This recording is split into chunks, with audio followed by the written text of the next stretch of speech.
bude týkať tak trošičku vašich chutí. To znamená, čo máte radi, to znamená papať, takže počúvajte poriadne. Brinzové halušky alebo sushi? Brinzové halušky jednoznačne. Brinzové halušky musia. Hej, ale musíš uznať, že sú ani takto brinzové halušky. Keď to sú brinzové halušky od mojej mamky. Brinzové halušky. A keď by boli brinzové halušky z nejakej reštaurácie? Aj tak. Dobre, okej. Kedy si jedol posledne sushi? Ja som jedol sushi, asi pred pol mesiacom.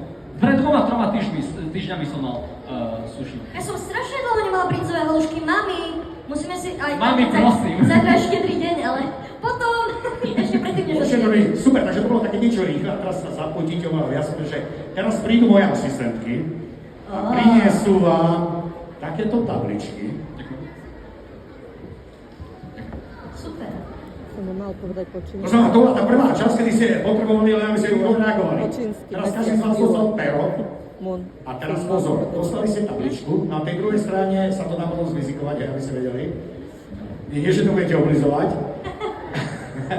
A teraz vlastne budete písať odpovede na tú tabličku, ktorá vám budem dávať. Odpovede sú to vlastne o vás dvoch, to znamená, ja dám otázku a každý jednoducho odpovedá za toho druhého. To znamená, keď dám otázku, ty budeš hovoriť o Mumovi a ty budeš rozprávať o Klarise. Dobre. A potom to všetko skontrolujeme, či sa dobre poznáte. Takže pozor. Prvá otázka. Koľko sledovateľov na Instagrame má Moon a koľko Clarisa? Čiže ty píšeš Moona a ty píšeš Clarisu. Daj mi čapku. Nevymýšľaj. Pripravení? Áno. Áno. Otočiť?